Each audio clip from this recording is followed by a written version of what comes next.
দাবা খেলা বাড়ায় শিক্ষার্থীদের বুদ্ধিমত্তা ও একাগ্রতা। বর্তমান প্রজন্মের মধ্যে দাবা খেলার প্রতি আগ্রহ বাড়াতে এবং খেলাটি প্রসার ঘটাতে রানীগঞ্জে আয়োজন করা হলো একদিনের দাবা প্রতিযোগিতা। চেস লার্নিং স্কুল এবং স্বর্গীয় পুষ্পা রানী রক্ষিত ও রক্ষিত পরিবারের পক্ষ থেকে আয়োজিত এই প্রতিযোগিতা অনুষ্ঠিত হয় রানীগঞ্জের ষষ্ঠী গড়িয়া পাবলিক লাইব্রেরিতে। একসময় গ্রাম বাংলায় দাবা খেলা আসর ছিল বেশ পরিচিত। বাড়িতে বাড়িতে পরিবারের সদস্যদের মধ্যে চলত দাবার জমজমাট লড়াই। কিন্তু কালের পরিবর্তনে সেই চিত্র আজ অনেকটাই বিলুপ্ত।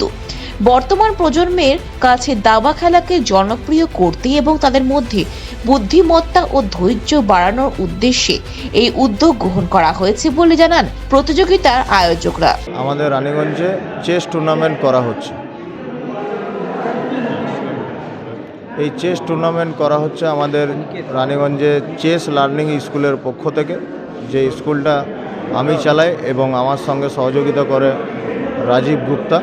দুজনে মিলে এই স্কুল আমরা খুলেছি 1 বছর আগে রানীগঞ্জে রাজারবানের কাছে, সূর্য মন্দিরের কাছে। তো সেই স্কুল থেকে প্রথমবার আমরা সিদ্ধান্ত নিয়ে চেস টুর্নামেন্ট করা হচ্ছে। আমাদের উদ্দেশ্য হচ্ছে আসছে যে নিউ জেনারেশন, তাদের জন্য যেমন আমরা শারীরিক উন্নতির জন্য যোগাসন যোগব্যায়াম করাই, ঠিক মস্তিষ্কের উন্নতির জন্য আমরা এই চেস প্রোগ্রাম করানো হচ্ছে এবং করেছি এই সিদ্ধান্ত নিয়ে যে আগামী প্রজন্ম যেন আরও উন্নততর হয়। এবং আমরা এটাও আশা রাখছি যে আমাদের রানীগঞ্জের এলাকার সমস্ত মানুষ আমাদেরকে সাপোর্ট করেছে এবং সাহায্যও করেছে। ইন ফিউচার এর চেয়ে ভালো করার আরও চেষ্টা করব। এই একদিনের প্রতিযোগিতায় শিশু কিশোর থেকে শুরু করে প্রাপ্ত বয়স্করা মোট 30 জন অংশগ্রহণ করেন।